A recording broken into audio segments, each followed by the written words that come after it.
Jordana Kulak. Hello? Hello. Hi, this is Jordana Kulak calling.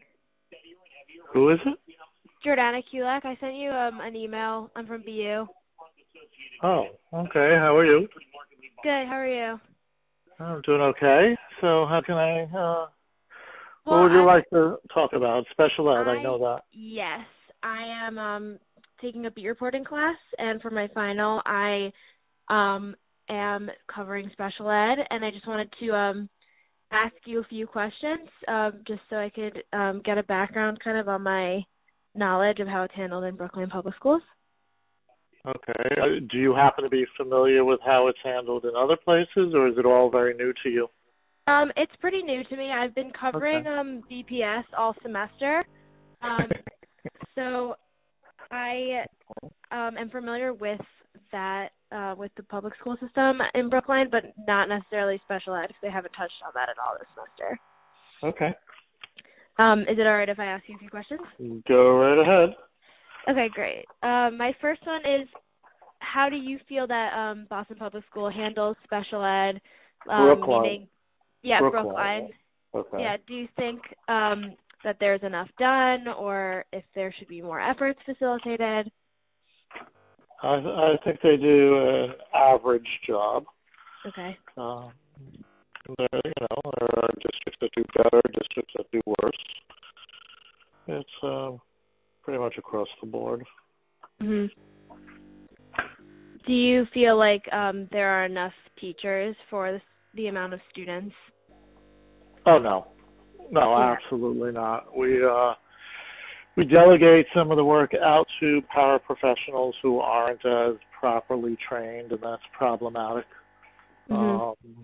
You would see that on individualized education plans. Not all many districts do not do that, but we specify that some services can be done either by a teacher or a paraprofessional, and it would be much better to have more teachers. Do you know what the current ratio is of students to teachers?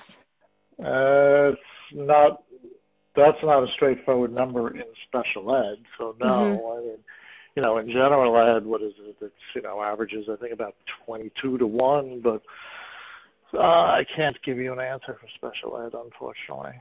Okay. Do you know what sort of resources are allotted per teacher, per classroom, or even per school? I don't really understand the question. What kind of resources? Meaning, like special ed aides in the classroom, or, I don't know, different kinds of services? Well, we have classrooms. Some classrooms are co-taught, so there's a special ed teacher and a special ed teacher and a regular teacher in the same classroom. I mean, there are co-taught classrooms in the district. Many times there's one or two paraprofessionals in there, especially if one of the special ed kids requires a paraprofessional to be there. So there's a fair amount of resources available. Do you happen to know, like, the average amount of special ed students they put into a general ed classroom? Again, that's all over the place. Usually, well,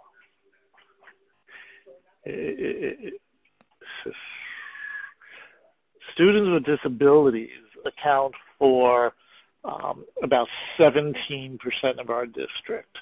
It's almost 20% if you include students on 504s, which is also counted as a student with a disability. So 1 in 5 students has some form of a disability. They're not sectioned out into gen ed classes in any particular way. It depends on schedule needs and a lot of things.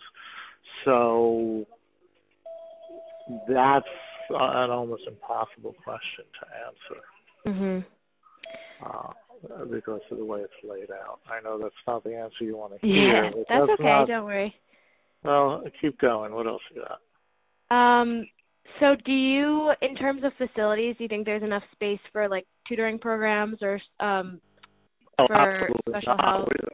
Absolutely not. We have some students even getting services in the hallways. I mean, there's a Wow. very, very specific reason that we are looking for a new school, looking to build a new school.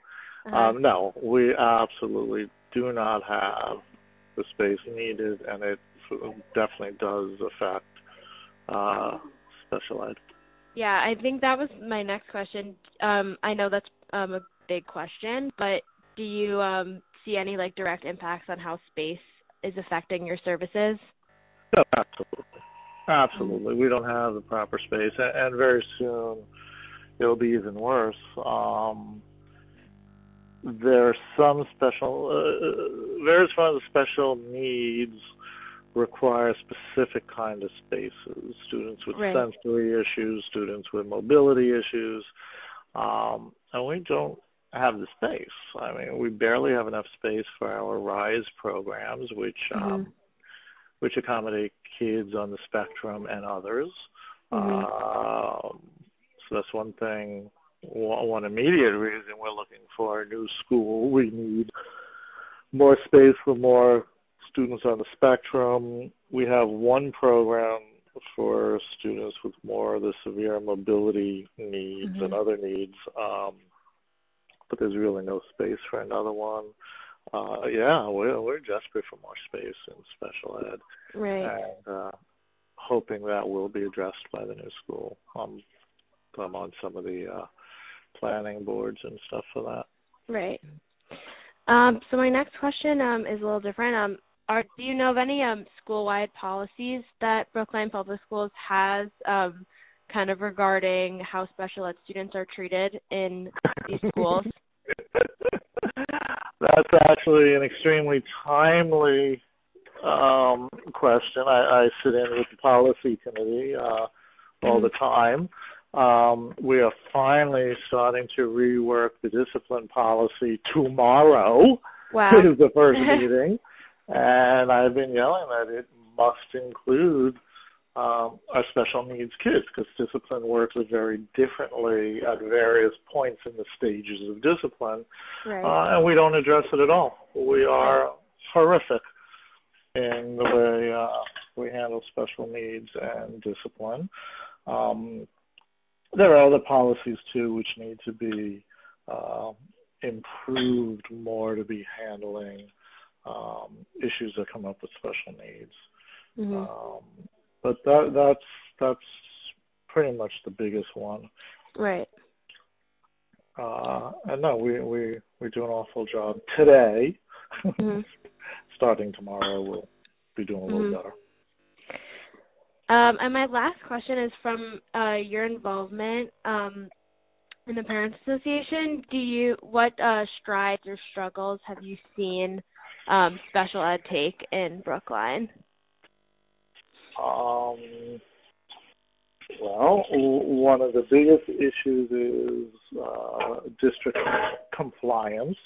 The district following the laws with regards to timelines and parent notifications. There's a very clear-cut set of laws and rules, and the district is not always the best in complying with it. And there were also big differences in how, this is across the board in Brookline, and how things are handled in the different schools. Our elementary schools each have very different personalities and cultures, but one of the problems with that is they also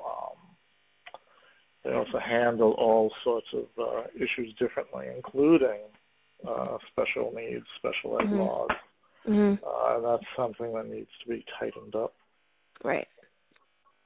Okay, well, that's all I have, unless there's anything else you feel important to add. Not off the top of my head, but you're more than welcome if you think of anything else, just to call anytime. When is your assignment due? It's due on Sunday. Oh, okay. I have some call time. over the weekend. Yeah, call me over the weekend or something if you want. I got a lot of connections to your school. Yeah, it's a great school. My It's a great place to be. I got multiple degrees from there. I was the youngest professor when I was a professor there. Wow. And my ex-wife, I think, runs the Modern Foreign Language department, as far as I know. Did you teach special ed, like No, actually, education? my background's engineering. Wow. I got several engineering degrees there. I taught engineering back in the 80s, and my ex-wife, I believe, is chairwoman of Modern Foreign Languages. Mhm. And I taught for many years. I've been a special ed advocate for 5 or 6 years and run the Parents Advisory Council for 2 years. Yeah. So I do a lot of special ed work now. Mhm. How come you're doing so much on special ed? What is that connection? I am an elementary ed and special ed minor. I started my freshman year in the education program, but I'm switched to journalism. But what I want to do is publish. I want to go into publishing and go into publishing children's academic books for special ed, because I know that is an untouched area in both places. You will probably, I think you reached out to Linda Yeah. Mama. You might want to tell her that. Okay. That it's, you're hoping to be able to publish in that area too. I think that might be a good thing for you to share with her. Okay. Awesome. All right. And well, thank you so much. You're welcome. Good luck. Thank you. Bye. Bye-bye.